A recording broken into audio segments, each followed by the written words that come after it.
TES. This is a little bit different again, and it has different ways to win besides the traditional just one of Tendrils of Agony. Has Empty the Warrens in the deck as well to make a good amount of goblins here. A army knows fewer than 10 or 12 should do the trick. I think it actually kills with Empty more frequently than Tendrils of Agony. I'm no test expert, but I believe that that's the case with this particular deck. And you have one empty main, one side, so you can Burning Wish. Jeremy Stowe's list actually has no Tendrils in the main deck, only a Tendrils of Agony in the sideboard. I don't know if that's industry standard, but it's certainly interesting. As far as other Burning Wish targets, he has one Past in Flames, one Grape Shot, and one Diminishing Returns to go along with the Empty the Warrens and Tendrils we already noted, as well as 2 Cabal Therapies, which I imagine you might wind up Burning Wish for time and again. Oh yeah, it helps push through your combo. If you've seen their hand a little bit earlier with a Gitaxian Pro, which of course he plays 4 of, you can easily rip it apart. Yeah. If you don't recall, Jeremy Stowe was in our finals yesterday, and playing Mono Red, I believe, right? Yep, Mono Red against the Monsters deck. He went to game 3, close game, mulligan to 5. So he narrowly lost there. Could have hoisted the trophy as well. He's looking to bounce back, top 8 again here, winning this round, possibly drawing in the last, and then making good on it. Yeah, Jeremy wants vengeance. He wants a cup. He's thirsty. He is thirsty. Took me like 4 years to get a cup. It's a long, long journey. Long journey. And Andrew's going down to 6 here. And Dredge mulliganing. 5. Excuse me. It's 5. Dredge mulligan is 6, not so bad. 5 still. Dredge can mulligan because a lot of their cards are do nothing. You really just want to discard a Dredger and then start going nuts there. Having an extra Dread Return in your hand or 2 Lion's Eye Diamond is not exactly important. So you can have a decent 5-card hand as well and still do pretty well. We see Ed Leung, who just drew into top 8, coming over to take a gander at his potential competition once the top 8 commences. Dredge can actually mulligan pretty aggressively against a deck like Test because, you really just need to start, you need a fast combo start. You're not that interested in, a hand that's resilient. You don't have to worry about your Dredger dying. You don't have to worry about a lot of disruption. Like, you're both just going at each other as fast as you can, and the faster the better. If he knows what Jeremy's playing, which is possible, considering, they're both X1, they may have played they may have played near each other already in the tournament. He might just know, I need a hand that can actually potentially threaten a kill on like turn 3 and 4 at the absolute latest. Yeah, because Dredge can have some pretty stymied, slow, sluggish starts if you don't mulligan aggressively. And he's going to go to 4 here. Yeah, going to 4. Well, he'll be looking for. What do you think? I think something like Putrid Imp, Golgari Thug, LED Faithful Saluting. That's like. I guess we don't need the Putrid Imp. Sorry, LED Faithful Saluting, Golgari Thug or Golgari Troll is what I meant to say. I think a Lion's Eye Diamond with a Dredger is enough to at least put some game up here. Yeah. Especially since you don't really need land to do anything with that. You just drop that down, discard your hand, good to go. As far as Putrid Imp hands, I think it'd be something like Putrid Imp, Breakthrough, Golgari Grave Troll, X. Yeah. City of Brass, I guess. City of Brass, yeah, land to be able to cast it. I think this mana base is pretty stock here, and I find it interesting that these decks, we see a lot of Dredge decks with 12 land, and then for a little bit we see them with even less land, and a lot of them get a little greedy here. They're pretty much all in on LED, but he's playing the full 12, so he should be able to scrounge at least a land early on. He's certainly not going to be using the cleanup step to Dredge. No, definitely not. Oh wow, this hand's mediocre too. I see at least 1, if not 2 Narcomoebas. Oh, he is just, And if he has double Narcomoeba, you might go to 3 here. I probably would, honestly. Yeah, because, again, your deck, those don't do anything. They're just, the literal do nothing. Sit there and... They infect worse than nothing. Not only are they blanks in your hand, but because they're not in your deck, it actually significantly limits what you can do with your deck. Yeah, by flipping Narcomoebas. So I would mulligan primarily to get them back in the deck. Yeah, me too. Reveals, wow, this hand is just, I would have gone to 3 in a heartbeat. Is probably the worst hand I've ever seen. I can't disagree with you. He has both copies of his Flare, the Hatebound, the new Dredge hotness there. Just bringing things back with Dread Return and just killing them that way. That hand is graphically bad. Jeremy is going to have all the time in the world to go off. And he has no rush. He might as well just wait until he can make 20 goblins or just Burning Wish for Tendrils. There's literally nothing going on Andrew's side. He'd have to just peel non-stop Cabal Therapies to even make this game a little close. Yeah, absolutely. And looking at Jeremy's hand, it's stacked. I see LED Infernal Tutor, which is already good enough most of the time. He's got a couple silences that doesn't do anything, but he does have the Burning Wish as well. So he can Brainstorm here, he can Burning Wish, he can set his hand up, and then set up for the Lion's Eye Diamond Infernal Tutor, get you here. So the Lion's Eye Diamond Infernal Tutor Empty the Warren's plan is a lot, I guess, more stable than the Tendrils one, because you don't actually need, the full storm count to go off. I mean, even 12, 14 goblins can kill your opponent. Yeah. Or Tendrils, you need 10 to go off. So he's going to start things off the Brainstorm, and it's very possible he goes for some kind of kill this turn. He hit another Infernal Tutor. He may be throwing that back. I imagine he'll throw back like Silence, or maybe, Silence Infernal Tutor. Seems fine. I would probably throw back both Silence and plan to Chrome Mox imprinting the second Infernal Tutor. I think that's what I would do. Oh, actually, what he can do also, he can set up a turn where... No, you're right. The problem is he just has no way to shuffle at this point besides casting Infernal Tutor, which he's going to do. So he's going to cast Infernal Tutor and reveal an LED. So he wants to keep the Silence. That's interesting. Maybe in case of Andrew one day drawing some kind of, I don't know, maybe a Putrid Imp or something like that, you want to stop him, but I don't see why he would want to keep Silence here. It's not really a big deal. At this point, for Andrew to have a real shot at winning this, he's going to have to peel like a madman anyway. Yep. Alright, so LED. Andrew passes turn once more. I smell a kill turn coming up from Jeremy. Well, I shouldn't say a kill turn, but a combo turn. Right, a turn with lots of goblins. He's likely going to be going off in some form or fashion. I guess another reason maybe to keep the Silences is because the mana costs are so cheap. You can just ditch one or two, but again, it's not... Tosses Infernal Tutor over there for his opponent to read while he considers his options. You can also imprint them on Chrome Moxes to produce extra mana if he needs to. I imagine we'll go for something like LED, Chrome Mox, imprint Silence.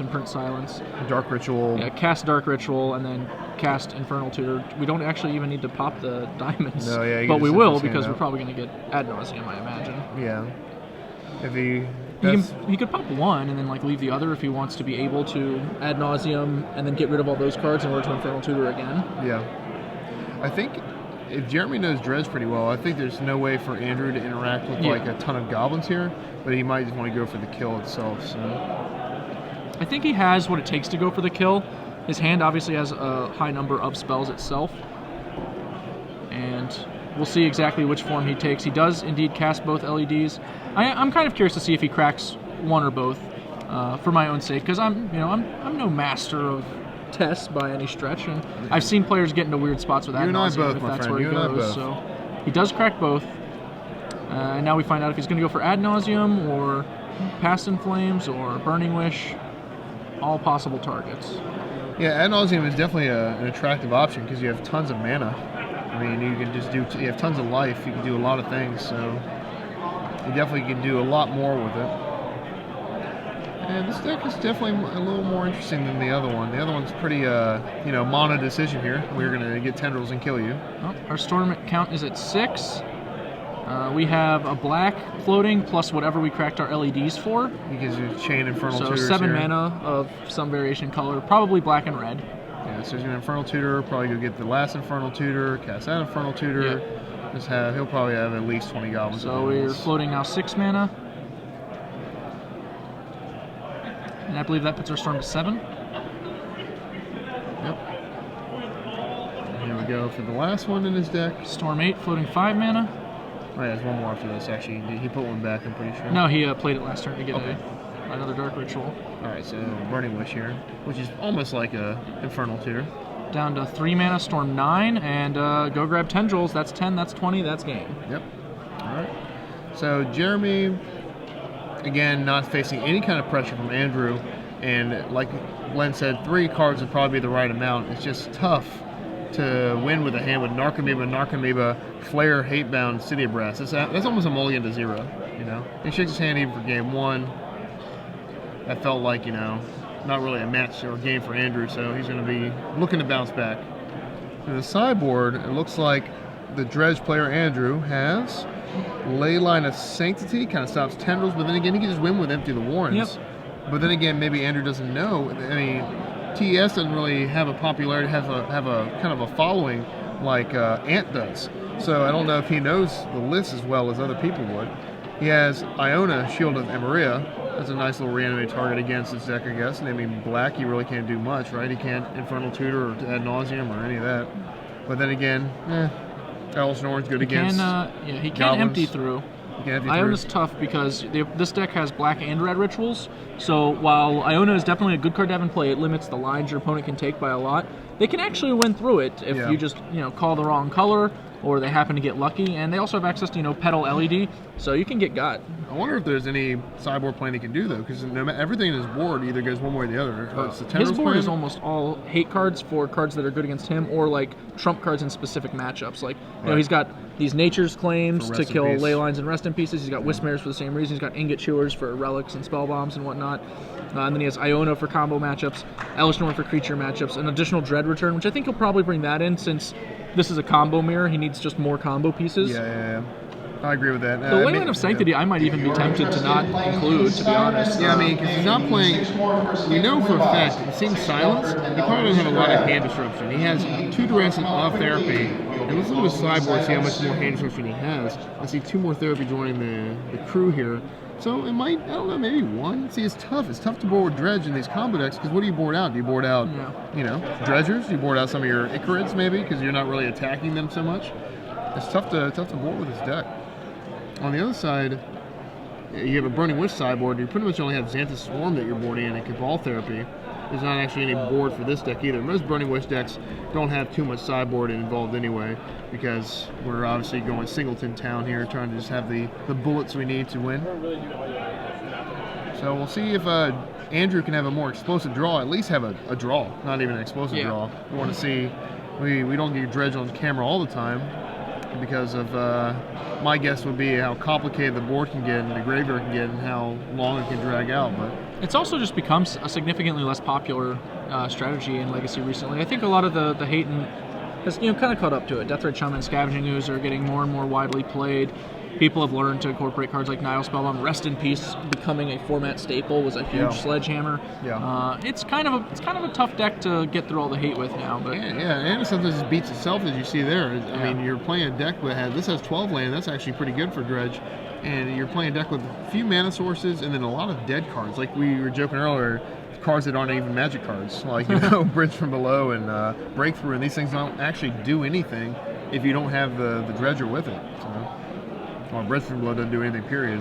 It's in the graveyard. So, all right, so we're shuffling up here.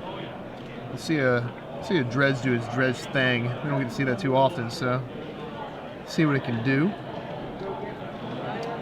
Let's see if we get a turn 1 kill. See if that's in the cards. I haven't seen a Dredge turn 1 kill in a very long time. This one I don't think it can do. It's not playing the I'm trying to think Flamekin Zealot. It'd be very specific. It would have to, I mean, obviously Flare, theoretically you can do something there, but I think it's definitely built to grind a little bit more. Yeah.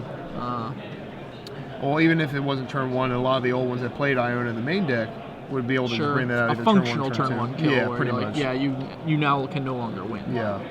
Iona is a tough pill to swallow there for a lot of decks. All right, so they're thinking about it, mulling over their options. I see Jeremy's got a decent hand over there. I see Land and Lotus Petal and looks like Infernal. No, those are Duresses. Yep. So double. I don't really like Duress against the Dredge deck on the draw. Honestly, I don't think he had much to sideboard out. Yeah. Or I should say sideboard in. Like his sideboard is not, here for Dredge really. So he might have brought in like 2 cards or something like that. He drew both of them maybe. There's just not really anything you can take out in a Duress. Maybe it catches a breakthrough or something. Okay, yeah. I'm pretty sure Jeremy's going to mulligan this hand. It doesn't have anything to keep. It has no cantrips, has no combo enablers. He's just living off the top of his deck to draw something that does anything. When I thought it was a good hand, I saw a land, a Lotus Petal, and I saw the Rite of Flame. So I was like, all right, you got some rituals, and if those are Infernal Tutors, this hand's probably fine, but they're not. No. Yeah, this is a definite ship here. Especially because Duress, like we just mentioned, is just awful against this deck. You gotta get so lucky to hit something against Dredge. Look at his spells. They play Lion's Eye Diamond right off the bat. Turn 1, he's going to play his Lion's Eye Diamond, stack it, play Careful Study, or flashback a Faithless Looting or something like that the first turn. You're not going to have a chance to snag it. The biggest plus for this hand is that it has cards that Andrew is not going to name with Cabal Therapy. Yeah. So a turn 1 Cabal Therapy naming like Infernal Tutor or something along those lines is just going to miss. Yeah. So Jeremy has that going for him, and he's probably kind of concerned. I mulled a 6, my hand has an Infernal Tutor, maybe even 2. Now I'm in trouble. LED is also another popular name with Cabal Therapy, and he's going to dodge that. But Andrew's just going for gusto His here. hand is actually pretty good. I his don't think he hand has a seems dredger quite though. good. Oh, he does. He has Yes, Golgari Golgari Grave Troll. He's good. He's breakthroughing with This Golgari hand is Grave Troll a through great the hand, LED. actually. I assume he's making red mana with his LED in the event that he flips into a Faithless Looting. Right. And now he's off to the races, dredging 6. 1. Oh, there it is. So there's two. two of Faithless them. Lootings. If it's another dredger, We see is he brought good in to the go. Leyline to Sanctity. He's hit an Archamoeba. He did not hit a dredger though yet. All right, so No, he's looks gonna, like he fizzled here. He's going to have to draw some cards and pitch his hand, right? I don't think he has any more dredge. He does have red, luckily, with the Faithless Looting, so he's going to be able to re-dredge that Golgari Grave Troll. Yep. Yeah, if he flipped the second dredger, it'd be a lot better too. So He did also bin the Cabal Therapy that was in his opening hand, so he Ooh, that's a may good be card to draw. flashbacking Cabal Therapy. he drew a Bridge from Below, which Bridge is from gonna be below is discarded. reasonable, yeah. So this is the turn one that Dredge is known for a little bit better. So he's going to flashback his Faithless Looting here. Yep. And he's going to try and hit a Dredger in 6 cards again. Yep. Well, I guess technically he had 9 to hit that one last time and didn't get there, really. 1, 2, 3, 4. Oh, there we go. On card 5, we hit Stinkweed Imp. There we go. And that's going to dredge 5 more. And he hit another Cabal Therapy in there, so he can Cabal Therapy twice this turn. That's pretty good. All right, so let's see what happens here. Hits another Bridge. Oh, and this one get 2 more zombies here. Icarid. Yeah, this is good. Oh, And another Narcomoeba. Wow. All right, so he's got a good start now. He can sack both of these Narcomoebas to get 8 power and zombies Onto the board and Cabal Therapy Jeremy twice, guaranteeing he hits at least 1 card. And then he has an Icarid in the graveyard that can come back on the next turn. So he can attack for 11 next turn and then lethal on turn 3. Yeah, this is a tough, especially with double therapy. Yeah. It's not actually, even if Andrew or Jeremy had a great hand, I don't think it would have mattered this game because he gets to therapy him, see what he's, and hit something good because he would need something like Infernal Tutor, like you say. And if he doesn't have that, his hand's not so good anyway. And then you get to do the second therapy and then hit the other dangerous card. And then no matter what, you have the 2-turn clock and it should be done. So. Yeah, this is a turn 3 kill from Dredge with 2 Cabal Therapies backing it up. That's pretty good. Yeah, not shabby. So he's going to flash it back. Bridge from Below triggers, gets a couple guys. We'll get word on what was named shortly. I bet you it's not one of those cards. Probably not. It was probably Lion's Eye Diamond or Infernal. Wish. Oh, he named Burning Wish. Interesting. Another threatening combo enabler. Yeah. I think I would name Lion's Eye Diamond because that contributes to the most explosive draws on Tess's part, and that's the kind of draw that's going to beat my turn 3 kill. You know, I'm going to kill you on turn 3 with these 2 Cabal Therapies. I'm pretty sure the only way you can kill me on turn 2 or 1 is going to involve a Lion's Eye Diamond, so I'm just going to name it. Yeah, I would name Lion's Eye Diamond, and for the same reasons, because that's where you get all the mana from. Like, you're not going to get it from your lands and your rituals on turn 1. You're going to get it from the free artifact that lets you use Infernal Tutor right after that. Another important thing to know is that he named Burning Wish. Maybe he's afraid of Jeremy Burning Wishing for either something to sweep the board, maybe, or something to deal with the graveyard. But then again, this deck, the TES deck, the Storm deck, is a lot different than the Ant deck because one is playing Burning Wish, so it has a completely different sideboard. So if Andrew's unfamiliar with the deck, then you know there could be just cause for naming a different card. But yeah, I'm with you. I would name the most powerful, formerly banned artifact in Lion's Eye Diamond. Yeah, the issue with naming something like Infernal Tutor or Burning Wish is that the cards can actually function very similarly. You know, if you name Burning Wish, you might have Infernal Tutor, and that's why he kept. If you name Infernal Tutor, you might have Burning Wish, and that's why he kept. Yeah. Whereas LED, there's nothing like LED. It's the only Black Lotus in your deck. Yeah, that's true. It is a Black Lotus for these decks. Even better, actually. Somehow it's better. Yeah, I heard it had a drawback, but that's not what it looks like from here. No. It looks like smooth sailing here. So he's going to take out the Silence, which is interesting. I bet he wishes that was an Orange Chant right now. You know what I'm saying? Not really. Probably not. No, yeah, he's probably still okay. That just makes me ill to see a card like with Orange Silent. Peculiar to see him cool nab the Silence. I think I nab Petal, probably? He's actually taking all, you take Petal and Rite of Flame, definitely. Just take both mana things, so he's down to no mana. And actually, by doing that, he lowered his clock by sacking a zombie for the other therapy. I don't think you do that, too, because those cards aren't threatening at all. Right, he's actually only attacking for 9 now next turn, so now he's down to threatening a turn 4 kill. Oh, he has the Icarid. I forgot about the Icarid. Yeah, but the Icarid is still only a turn 4 kill. Yeah. If he has if he has 2 Icarids, which I don't think he did, though. No, he has one Icarid. Yeah. And he can save the Icarid to flashback that using that last therapy to get 4 more zombies. Yeah. I think that we got a little We got a little antsy. Over antsy here. I mean, it might work out fine anyway. I mean, obviously, Jeremy's drawing relatively light. but he did get an extra turn off of Andrew's play here. Yep. All right, removing Putrid Imp, getting Icarid back. Icarid was a menace in Legacy, or excuse me, in Extended, yeah. And when it was just in the Grand Prix weaker, Charlotte. yeah, it was just such a great card, even in the weaker versions of the Dredge deck. And now in Legacy, it's not seeing less play. It's definitely still 3 of or 4 of in these decks. We need one more person Let's see what for the happens here. final draft. Didn't look like he milled anything too interesting there. Hits another bridge. All right. I don't think he has any more therapies, though, to turn that Icarid into triple zombie, which, if he could turn Icarid into triple zombie, that would actually reassert his clock into the correct speed, and he'd be back on turn 3. But he's just going to get in there for 9 damage. Yeah. All right. I'm sorry, he's just going to be sacrificing the Icarid to its own effect anyway, so he's actually fine hitting there. Oh, Icarid, yeah. Assuming he remembers the trigger for zombies, which, should be pretty easy to do. Yeah. Icarid's a confusing one. Most of these type creatures either exile themselves, or this is one of the few that actually sacrifices in a turn. So. Yep. Note that Jeremy is not really getting punished for declining to mulligan here, as a mulliganed hand would have been even more vulnerable to Andrew's draw. Yeah, I don't think, like I said, there's not many draws from the test on the draw that can combat a hand like Andrew had, and he knows it and he's conceding. So, That's Andrew, you gonna shake hands in between games here? Every game, we're Andrew's a handshaker. They're all good games, man. Yeah. They're all good games. Yeah, combo versus combo. Here's my nuclear bomb. Here's my nuclear bomb. All right, let's go to game 3. Just blowing each other up. Not much interaction though, sadly, for these decks, because one. Sadly, this is awesome. Oh, you like it? Just oh yeah, just watching some fireworks guy back and Hadouken the other guy. Yeah, there That's you go. good. Yeah, it's all like finish him, Mortal Kombat. They Exactly. start off wobbly at the beginning of the fight already. Dude, so. I didn't come here for fair fights. This is Legacy. I just want to see someone get thrashed. No body blows here. This is all just straight to the jaw. Yeah, KOs. We're not going to the judges. Don't give me the points. Come on. Nope, he is. He's drooling on the ground right now. So he gets back up. He's getting ready to look at the sideboard again. He's like, oh, wait, they're all burning wish targets. So he's going to put his sideboard back.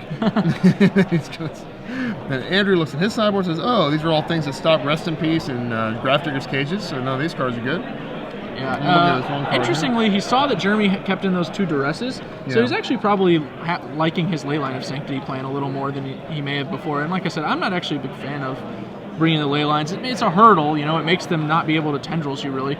But the test deck is already built to kill you without tendrils-ing you. So. Yeah. If this was Ant, you'd definitely bring in the ley lines, and you're feeling real good about them cards too. Yeah, I'm much happier with them in that matchup. Especially when they only have Chain of Vapor. It's not like they have Echoing Truth or something. You get a couple ley lines down. It's real tough for them to win from that. So. And looking at his board, I mean, he can look all he wants, but these are all these targets. I mean, the Chain of Vapor, that's not going to do anything. Boarding in, let's say, you're boarding the Tropical Island for that duress, maybe. Just getting another land in there.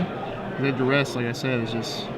On the play, it's a little bit better, at least. Sure. They've gained a little bit of traction. On the draw, I think it's almost unplayable because, like you saw there, Andrew, if he has lines of diamonds, he's going to play it. If he has a breakthrough, he's going to play it. If he has any spell he has, he can play on turn 1. So. Sure. No, I like your idea there, sideboarding differently on the play in the draw in this match, but I think it's accurate. Interesting point of trivia, Jeremy's standard deck also played a land in the sideboard. He wants access to another land going up in sideboard games, which is kind of interesting to me. Generally in sideboard games, things go actually a little longer. Because once you both have access to some hate cards or some specific cards tailored to the matchup, you're more likely to be able to stabilize against what your opponent's doing. So the games 2 and 3 tend to actually take a little longer than game 1s on average. I'm with you on that too, and it's kind of odd because like against the aggro decks, you bring out all these cards that are expensive, and your deck is cheaper by theory, so you wouldn't bring the land in. Against control decks, you have more time to play your expensive spell, so you don't need the land hypothetically. So I mean, the more draw steps you get in a game, the less likely it is you'll get mana screwed. So that makes it even less likely you'll need the land. I'm actually thinking that he has the land in his deck specifically for tempo matchups, like against Rug Delver or something like that. So he can fetch for it. It's an extra land in his deck to help him fend off wastelands and whatnot. Green does something. I'm just not sure. Oh, to play Xanthid Swarm. Xanthid Swarm. So. He has a number of sources between the Gemstone Mines and City of Brass and Lotus Petals. Yeah. So I imagine he's bringing it in because of those control matchups as well. But I also like its applications in the tempo matchups, because having an extra land in your ritual deck against tempo seems fine too. And against Wasteland Stifle decks too, it's not too bad to have against. Yeah, absolutely. All right, so it looks like he's just doing a couple formulas here. Andrew's hitting the books for a little bit, jotting down some notes, and thinking. Yep, interesting to note that, when you're sideboarding, you might want to write things down, but it's kind of note taking is it's a finicky thing. It is. It takes a lot of time away from the match if you're not adept at it, and I've just never been a fan. I've never needed the notes, Yeah. All right, so here we go. And actually, for a while, notes were illegal. You couldn't bring any kind of information into the match. A common mistake I've seen people make is actually jotting things down on like their sideboarding notes while they're between games, because they can't then access that during the game. What you want to do is wait until after you're sideboarding while you're presenting. Now you can write some stuff down, and you can actually use that information during the game itself when it's not attached to something that comes from the outside. Okay, yeah, that makes sense. It's particularly relevant in our top 8s where players have access to one another's deck lists. You can make some notes on what you remember from the deck list once you're exchanging decks and doing mulligans and whatnot, but you can't write down any of the information while you have access to the deck list. Important to note, because in these bigger tournaments, these opens, these high-level things, you're going to have to play by the rules. Don't make any mistakes like that. Jeremy keeps, and Andrew is going into the mulligans once more. I saw Jeremy's hand a little bit. I know it has Infernal Tutor, a Brainstorm, a Ponder, and some lands. That already makes it quite good in this matchup. Right. Brainstorm lets him hide from Cabal Therapy, and it's also one of his more powerful cantrips. So, yeah, this is how the format likes to play out. You have the blue decks that brainstorm and hide their cards from the black decks, trying to take away those cards, and they're all very cheap and very effective. And Dredge is kind of like that odd, it's kind of like the odd child of the format there. It's doesn't really play fair, but sometimes it doesn't really play that unfair either. I mean, that last game, he put a bunch of 2/2s in play, but you know what? I mean, there's decks that put 21 ones in play on turn 1 and 2 with Charbelcher or Belch You Out, so there are more unfair decks than Dredge, but Dredge has the consistency because it doesn't really need to draw anything. It just needs to pitch their hand with a Dredger, and it can bounce back from anything. So Andrew here, mulligan to 6. Let's see what it looks like. Let's see what we got. It looks like he's going to keep. I see lands, I see spells, so let's see if it's a good one. starting with the City of Brass because he wants to conserve that Misty Rainforest for his Brainstorm or Ponder. And he's going to lead with the Brainstorm. I guess he's theorizing, it's not likely for the Dredge deck to dart Cabal Therapy on me on turn 1. And to be honest, he's right. The Dredge deck is much more likely to go for, a Breakthrough or a Putrid Imp. Something, or a Faithless Looting. And that's assuming he doesn't have a Lion's Eye Diamond induced combo start, So he's going to go for the Brainstorm. Yeah, let's do it. You'll see he's got a bunch of cantrips, double LED, Infernal Tutor. He's got a lot of good stuff there. This hand is serious business. Assuming he gets to untap unmolested by anything Andrew does, he'll be in great shape to theoretically win the game. But you're right, though. I mean, even though he's not really threatened by therapy... It's interesting he plays the second LED. I think I would have played one LED and held the other one because what are the odds he's going to therapy me for LED with one play, right? About zero. Pretty low. I'd feel comfortable. I like playing it safe there and making sure you don't get Cabal Therapy for double LED. Because that would be a nightmare. But Yeah. He didn't really accomplish much by holding the Brainstorm there or doing a main phase. But, it's not like he got hurt that bad from me. He just lost a little bit of Storm. All right, so Faithless Looting comes in.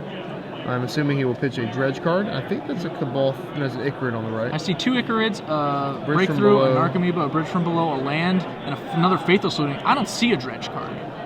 Ugh. Yep. Bins an Icarid and a Bridge from Below. We are still drawing cards after turn 1. Yep.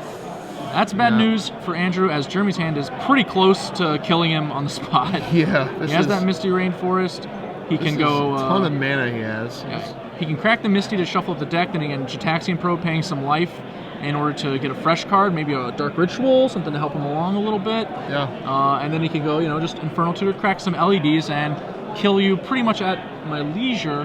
He'll have a little lower storm count this turn because he used those two LEDs on the previous turn. Yeah. But he certainly has access to a lot of mana and an Infernal Tutor Hellbent, which is pretty much exactly where Tess wants to be at all times. Yeah, I think I'd want to go for it too because watching the Dredge player pitch 0 Dredgers, I just want to kill him right now. Because he's drawing when he untaps. He's going to have to break through at best and then be able to discard a Dredger finally.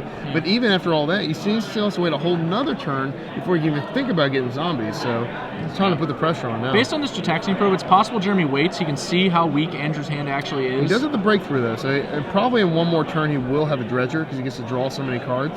So I think we definitely next turn, if not this turn. Yeah.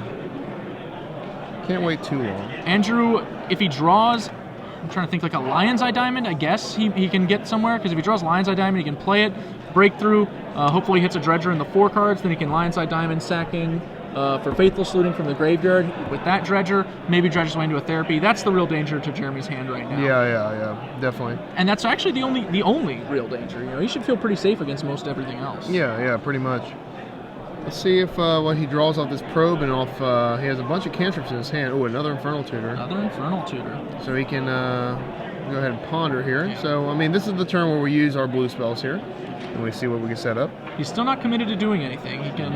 He hasn't decided to go off or not yet. The Chrome Mox lets him imprint that extra Infernal Tutor, gain a mana, but he's going to go ahead and shuffle it away. I like that. I'd much rather have a Dark Ritual than a Chrome Mox, so go for it. Definitely at least one of my rituals here. And keep in mind, you know, as we discussed, our opponent is basically 4-outering to threaten us. You know, only Lion's Eye Diamond off the top is an actual significantly threatening card. Yeah, it's very few outs for Andrew in one turn's time. So let's see what Jeremy can do here. All right, so he draws Gemstone Cavern. That's a blink. Yep, we're going to ponder, and it looks like we're going to ship the turn and plan for a turn 3 kill. Yeah. I like that play. Yep. The odds of Andrew hitting Lion's Eye Diamond are obviously pretty small. He gets one draw step to do it in a way that, that we're matters. going to shuffle that garbage. That is awful. Duress land. Jeremy shuffles up. So yeah, we want to see a ritual here. Want to see, you know, anything that produces a decent, some more mana. So you have the double Infernal Tutor, so you're able to go off through that. I guess we are kind of open to Cabal Therapy from Andrew would be pretty bad. If he peeled Cabal Therapy, played it, and correctly spiked us on Infernal Tutor, we'd be pretty wounded. Yeah, that would be very bad. The odds of that seem pretty slim, though, especially considering we saw Andrew dark a Cabal Therapy in the last game, and he went with Burning Wish first. So that's got to be in Jeremy's mind. You know, if this guy does draw Cabal Therapy, he's probably naming Burning Wish instead of Infernal Tutor, because that's what he did the last time. He had the exact same option. Yeah, Infernal Tutor is definitely the right call at this point, because 2 Lion's Eye Diamonds out, there's one real bad card for you. So he draws another land, another blank here. But we'll see what Andrew draws here. Yeah, those are some Ice Cold Ponders. He checks his graveyard. Oh yeah, there's nothing there. Can't Icarid, can't Dredge. Nope. Draw. Yeah, draw. Narcomoeba. Ugh. Among the worst possible draws in his deck. Yeah. Plays a Coliseum, and yeah, he just has to break through and ship the turn pretty much. Yeah. He doesn't even want to pay 1 to keep a card because all of these cards are bad. Yeah. Yeah, they are all bad. They're better in the graveyard than in the hand. Yeah, 100%. That's actually just true. You don't think he wants to hold maybe a Narcomoeba, hang out with it?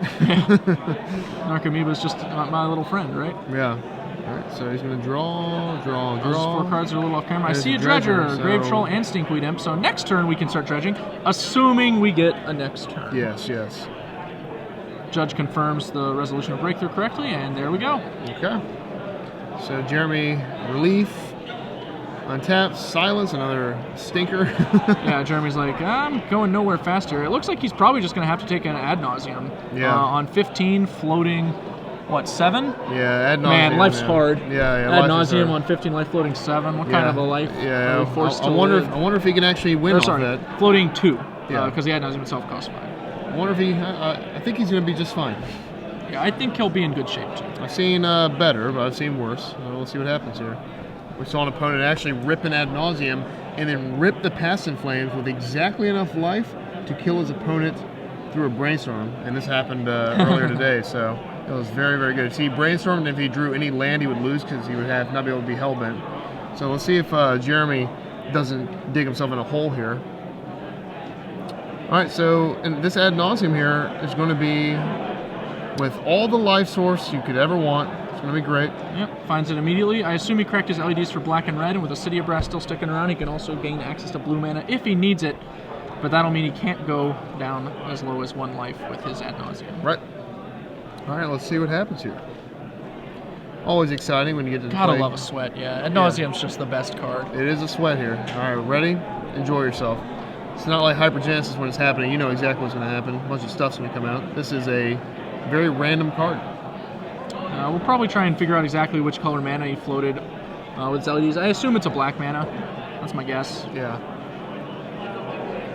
Yep. This deck has a bunch of red rituals in it, so he might be red, but he also has all the Dark Ritual is more the most powerful of his rituals, and he'll be more likely to cast a Infernal Tutor. Well, he had to pay 5 for the Ad Nauseam, so he doesn't have that much mana. 3 black and 3 red, converted to cast Ad Nauseam right now, floating probably a black as we noted.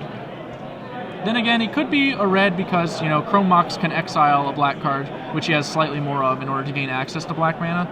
like those duresses and Cabal Therapy can become a black. Keeps a black. Okay, we've got that confirmed. Oh, silence. Takes one for silence. Land.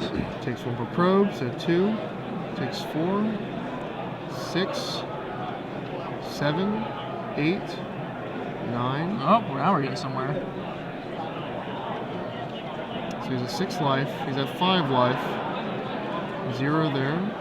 4 life. Look at all that. See, I just hate these duresses every time I see them. And 4 is the moment where every ad nauseum player ever will stop and start doing some counting. Because 4 is the point where their deck can actually kill them. Yes, yes. They don't have to care until they get down to 4. This is game 3. This is the win and in pretty much for top 8. I mean, not saying it's guaranteed, but he has a pretty good shot at drawing next round. You got to really play it carefully here. You can't just go willy-nilly. Let's see what he does. I think he has to keep going, right? He has no way to get rid of his hand, and I don't think he has exactly enough mana to go for a Tendril Skull, though it could be off. He's got, let's see, he has 1 floating, so he's got how 2, can 3, how can he even Tendrils? 4, The Burning 5, Wish 6. is not enough. Yeah, you're right. I don't think that's enough. Oh, no, actually, I think he has 6 mana exactly. I think Does he can do it. Yeah. So he has 1 from the Ritual, so he gets 3 from the Ritual. He has 2 from the Rite of Flame that casts the Burning Wish, and then he has Lotus Petal, yes. Yeah, he has exactly 6. Does he have Storm Count of 9, though? That's a real question. Because he played all that junk the turn before, so... He has only done 1 for the Infernal Tutors, so he'd have to be going... Ritual's 2, Lotus Petal's 3, Burning Wish is 4, he can play the probe. is 5. Yeah. That's not enough, that's only 6. No, it looks like he's some mana shy. He has to keep going, I think. Unless he's going to go for Empty the Warrens and try and just get him that way, but that's pretty bold. That's loose, especially when you have a Bridge from Below and a Dredger now, so... Oh, you see him, he's pulling out the cards he can play this turn. He wants to confirm it before he keeps going. And, he can't fault anyone for confirming anything in this spot. So he's pulling out the cards he intends to play as part of trying to go off. Right. Actually, we're off as well. We're missing an interaction. He can Infernal Tutor, revealing Dark Ritual, and just get the mana immediately back. That's a free roll. Yes. So he can actually add 2 to his Storm Count just with that. Okay. Assuming he doesn't have to cast the Dark Ritual to get to that point. So I think he might be in that scenario right now. Okay, so let's see if he can do that this way. So he Rituals with the 1 black, gives him 3 mana. He Rituals the red one, gives him 3 black and 2 red floating. The problem is he needs a second Dark Ritual in order to run the Infernal Tutor for Dark Ritual. Right. So I mean... I think he has to keep going. I think you need to go, too. I mean, it just doesn't seem like enough. A Lotus Petal will... Well, Yep, Lotus he's Petal gonna get in there? Here we go. I think a Lotus Petal gets in there, an LED gets in there. 2. Wow, that's tough. That's a tough card to hit. Yeah, because now you can't even probe. It pretty much took away a Storm Count. Yep. Magic players, at the end of this round, you are 6-2 or better. If he hits an LED or a petal on the next card, he's golden. But if he doesn't, he is good. This is wow. You're 6-2 or better at the end of this round. Wow. I'm trying to think if there's any way he can stop and win. I think at this point you have to go for the Empty the Warrens. I don't think you can go at 2. I think you need to go Empty the Warrens. 2's pretty baller. No, I think you have admittedly gone through 2 Infernal Tutors or 3 Infernal Tutors, and you have 2 Burning Wish up there. So there aren't a whole lot of cards that kill you left in your deck, but there are cards. Oh, actually, he can't flip anything because then if he does anything and still needs that City of Brass, he can't even use it. He'll be giving up the City of Brass, but he does have that petal. Yeah, he already gave up a Storm Count. I think you just get 10 goblins here. I think that he may have to settle for 10 goblins, but I wouldn't fault him for keeping going. I've seen crazier plays. Yeah, that's just too risky for my blood. I guess why I don't play decks like this. It gives me high blood pressure. I'm good. I'm good on him now. So. Yeah, he's going to go ahead and stop it. Looks like now. All right, so the Infernal Tutor spell 1. Ad Nauseam spell 2. Dark Ritual will be spell 3. Lotus will be spell 4. Rite of Flame will be spell 5. Burning Wish will be spell 6. Keep in mind he can empty for 14. Good enough. He can also Brainstorm to try and hit an LED. That's true. He has exactly enough mana to get 14 goblins, though. I think we just go the 14 goblin route. Brainstorm can also just pay for itself if he hits a petal. Or any other ritual. You're a risky man. You want to roll them. You just want to see it. That's I'm just laying out what we can do. I think considering the high percentage chance of Brainstorm has to be a free roll if it hits like a petal, Dark Ritual, Rite of Flame, or whatever. Yeah. And the chance it has to straight up win the game if it hits a Lion's Eye Diamond. I might be interested in getting frisky. Yeah, that's frisky. That's risky. Hitting a Dark Ritual would be a very sizable game. Yeah, who knows what the right play is here, because getting 14 goblins could lose him the game, where if he does that play, he could win the game immediately. So Dredge can beat 14 goblins. That's got to be the scary part, right? Like, he can just make, like 6 zombies on his turn. That's not even an unrealistic thing that could happen. I think Jeremy's just going to have to give it a shot here with the Goblins. But then again, I will not fault him for going for the win. And it looks like Goes he's to going one. to go for the Goblin route, I think. Starts with the Rite of Flame. Yeah, Rite of Flame. So that locks him out of using that Brainstorm for sure. Yeah. Because he needs red and black mana. I'm sorry, he does still have black mana after the Ad Nauseam. All right, so this gives him 6 mana, exactly enough to Burning Wish. He's cast his Dark Ritual, he's cast his Rite of Flame, he's on 5 mana. Now he's on 6 with the Lotus Petal. Yep, 6 with the Lotus Petal. Then up to Burning Wish, and then cast the Empty if he chooses that route. If not, we are going to go real deep with this Brainstorm here. Well, he doesn't have a source of blue mana anymore. Well, the Lotus Petal could have been blue. Sure, If he would've hasn't waited, declared it. Yeah, I mean, so- I honestly probably would have just started with, like, Petal, Brainstorm. Oh, he's not doing it now. He's going to go empty the 3 ones. black, 3 red, he is empty the Warrens, it appears. Yep, so this is it. 14 Goblins, as you predicted, is Jeremy's route. And yeah, it's a strong one, I like it. Yeah, it's definitely... Andrew perhaps kicking himself for not keeping that Narcomoeba, but he could just play it Yeah. this turn. Yeah. Pass, and if his opponent doesn't find a way to kill him, he just attacks him to death with Narcomoeba. If he had breakthrough for 1 and kept a Narcomoeba, That'd been he really- actually could have threatened lethal this turn. That'd been really funny. And even though Jeremy doesn't have any options here, he's just staring at the Empty the Warrens. It's just kind of like, is this the right thing? Did I do it right? Is this the right play? Only time will tell, my friend. Only time will tell. So we will see. All right, so he's just looking through his sideboard, looking through actually the graveyard of Andrew, and it just doesn't, I don't know. At this point, who knows? He's checking the Coliseum. He wants to see what the craziest, zaniest things Andrew can do are. Nothing too crazy. I mean, they're pretty crazy. Coliseum is not a real card, man. That's some nonsense. It draws 3 cards. Things that draw 3 cards. You are think not it too bad. draws 3 cards? You're adorable. Isn't that what it does? Is he considering a Tendrils for 14? Oh no, don't do that. All these cards are getting exiled. No, don't do that. Not this way. Not this way. I'm not sure. Maybe he thinks he can. Oh, he's doing it. I think Is he this think- for more than 14? Did I miscount? I Is think this we're right 16? on 14.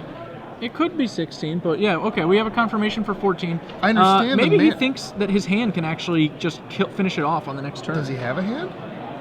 He has his Ad Nauseam. Yeah, I don't see. Yeah. Oh, yeah, you're right. Those he cards does- are all in his yeah, hand. you're Yeah, right, that's the hand he has. Sorry, for some reason, whenever I see these Storm decks go off, I'm assuming they're all in on their cards. He No, probably has feels a hand. pretty safe about not dying next turn, as the Dredge deck usually has to take a turn to set up and then try to kill the opponent. Yeah, but with the Empty the Warren, he can still win with the Tendrils the next time with his hand. The same logic that playing, and then if Andrew doesn't answer the 14 Goblins, he's just dead. The difference is he gains a City of Brass this way. Since he's on 15 life, he can actually do that. He gains the Jataxian Probe back. You know, all these cards he's basically lost by being on 1 life. Now he has access to them again by gaining 15.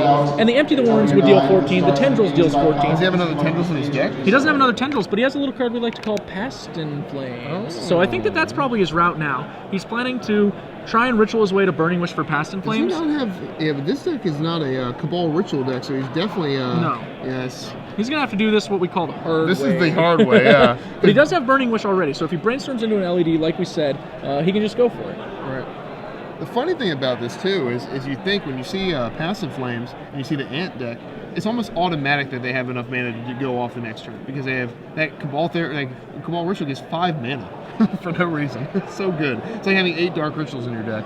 But yeah, this one he's going to have to go the hard way, hit a Lion's Eye Diamond, or at least draw a couple more Lotus Petals before thinking about going off. Here's Ikrit. Bridge from Below, also in the bin here. So we know we're going to get some goblins out of it. And here goes the Cephalid Coliseum. So he's not The drawing dredging 3 will cards go. here. We're going to do some dredging instead. Yeah, I think he's going to use the Dredge keyword. It's printed on a number of the cards in his deck. That's boring.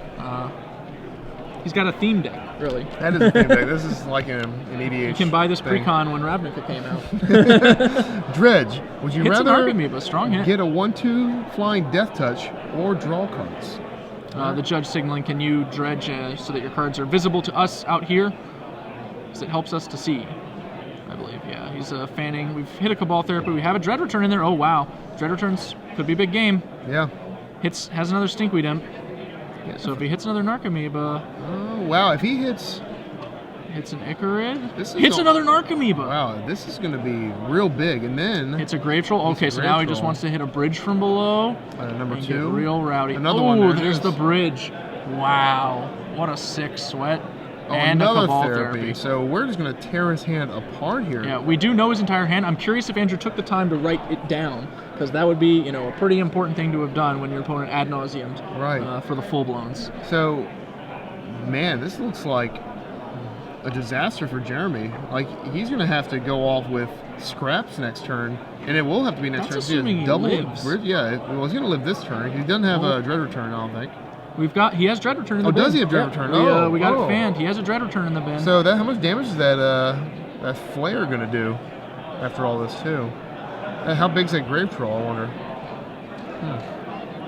Yeah, well, he only has the one Dread Return, though, so he doesn't have a way to go Flare into Grave Troll. So he'll have to do a little math to see if he can actually orchestrate the necessary number of zombies. And this is a situation where the Flamekin Zealot kill is a little bit more consistent, because if he just mills Flamekin Zealot, the game's over here. That's tons of damage. Can we go ahead and bring a Flare of the Hatebound up on the screen and get so we can kind of help our viewers along with the math?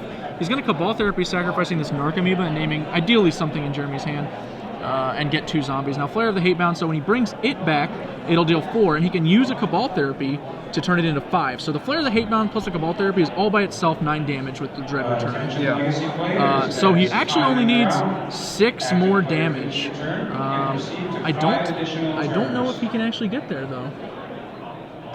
All right, so he therapies. I don't think he hits. Oh, he does hit. He hits Infernal too. The Icarid can give him 3 more damage. He needs a way to generate. He needs 1 more Cabal Therapy, actually. Wow. Yeah, he does. If he had have 1 it. more therapy or 1 more way to sacrifice a creature. I mean, 1 more than he has. Oh, sorry. okay, gotcha. He needs 3 total. If he had 3 Cabal Therapies this turn, he would definitely be able to Flare for the kill. Think about if he had that one Narcomoeba in play too. Dude, that one Narcomoeba was no joke. That was He no could have joke, cast yeah, that yeah. Narcomoeba. Yeah, they have even more zombies there.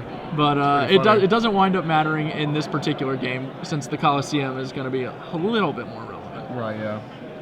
All right, so here comes the Dread Return. Looks like he's going to go for the Cabal Therapy Okay, again instead. so same thing. He has 1 more left anyway, so Yeah. he's just doing the other order. Definitely a more interesting version of the Dredge deck, and most of them play the Flare now, but I like the Flamekin one better. It would just be dead. Just bring this back, sack this Narcomoeba, sack this Icarid, sack this bunch of zombies, +1/+1, crush you. Take thousands. Alright, so he's going to swing for 3. Put his opponent at 12. So Jeremy's going to have 1 more turn, I think. Yeah, Jeremy gets 1 more turn. Andrew did not have enough real creatures to sack to Cabal Therapy. Oh, he did? Is that a 3rd therapy? Did he actually have a 3rd therapy? Oh, wow, he could have definitely... I'm pretty sure he could have got this with a 3rd Cabal Therapy. The sequence you should have done was first Cabal Therapy, sacrifice, make 2 zombies. Then you play your Dread Return, sacking your 2 zombies and 1 of your other creatures to get back Flare the Hatebound. You deal 4. That knocks Flare the Jeremy down to Hatebound. 11. Then you attack with Icarid. That knocks him down to 8. Then with the 2nd Cabal Therapy, you sack your Flare the Hatebound. You 5 him. to That puts 3. him to 3. And then with your 3rd Cabal Therapy, you sack Icarid. That gives you 2 zombies for the bridge from below. They trigger the Flare the Hatebound for 4 more. Jeremy winds up at -1. You're right, yeah. So if he Done had it. 3 Cabal Therapies, I think he had it. Yeah. Well, in the meantime, good thing Jeremy did the Tendrils route, so he actually has 1 more turn now. Yeah. Because if he did the Goblin route, he would have been dead. Yeah, we would have balled out of control and got pretty good. Yeah, it would have been like, here Well, all to be my fair, you would have balled out of I would have control. balled I out would of have been control. like way out of control, Yeah. brainstorming for the kill. Yeah, we're in a different, we're in different orbits of the real world. It's Yeah. okay. So Jeremy, Keeping it real, but on Earth. might be dead Yeah. as a result. that's true. Jeremy on the planet Earth has it made the plays to survive 1 more turn, and let's see what happens here. So can he win with a Jitaxian Pro? It's gonna be tough. Yeah. Doable. Yeah. He'll actually be able to stave off death for 1 more turn Andrew forgets his Icarid somehow. If he had an Orange Chant, actually, he'd be golden. He would. The Orange Chant comes back to bite Jeremy. Orange Chant would shut down Dread returns. Excuse me, upkeep with kicker. And yeah, Getcha. it would actually be surprisingly effective here. I'm happy for you, Shane. I'm glad that you got to see that. I always get my fringe things right when it doesn't matter. Like he's way behind anyway. Oh, we had a brainstorm. Gosh, we're in for a sweat, ladies and gentlemen. Did he pay the life? No, he paid the mana. I think you pay the life here, right? I think you're gonna need every drop of mana to win this game. I'm not so sure, honestly. I don't know. Happens. I've never played Storm in Legacy, I gotta be honest, so it's hard for me to make evaluations on those kind of decisions. Yeah, it's just see yourself wanting to have every little drop of mana if you hit the brainstorm here, which you did, and hitting relevant spells like his. He gets 3 new spells. It's pretty much Ancestral Recall. He is indicating an Icarid for some reason. Oh, he's saying. I believe there were missed triggers, perhaps, for the zombies. The Icarid should have generated some zombies on the way out, I think is what we wound up missing. And Jeremy's pointing that out. Hey, yeah, he missed this trigger. All right, so here's the brainstorm. This is the brainstorm of the century here. Yeah, brainstorm. All about this. He has access to a Grape Shot in his sideboard. He may have put it in his main deck. It may still be in his sideboard. I don't know. That theoretically could be useful to him. Oh man, the duress just keeps coming back to him. Yeah. Okay, we'll not go. That was the worst brainstorm ever. He hit a Chrome Mox, so he can turn that duress into a mana. Yeah, I think But- he's dead. Yeah, his hand has 0 action, and he's out of cantrips. He basically just has to live. His opponent just has to forget about Icarid being in the graveyard. That's the only way he can win. And He can Andrew- silence his opponent, hope he forgets Icarid. And Andrew did make a mistake with the mistrigger on the zombies, so Yep. no. Concedes. All right. Well, what a match. All right. Definitely close. I mean, Jeremy looked like he had victory in the bag. He ad nauseum with 15 life. That's like tons of cards. I mean, you should be able to Yeah. win. I don't think I've ever seen a 15 life and 2 mana is probably 80+% to win, I would guess. Right. Like I said, I'm no Legacy Storm master, but those percentages, I see people talking about them on the source, and I'm sure those guys have done their math. And whenever I see someone say, should I cast ad nauseum in this situation? Like, usually 2 mana and life above like 12 is like, yeah, Yes. sure, go for it. Like, run it, yeah. you're in good shape. I think maybe the weakness of the TES in this situation compared to Ant is that when you ad nauseum with Ant, I think you have a better post-game ad nauseum because you get to shave off all those duresses, you shave off all those dead cards against Dredge, because they don't have the Burning Wish sideboard. Yep. So they have something to bring in, something that definitely better than duress. I mean, I'm harking on that, but how many times did he redraw those duresses? I honestly think the Over and dresses over and were over. mostly in the deck because he has those Chrome Moxes, so they give him something to still imprint. And when he's on the play, he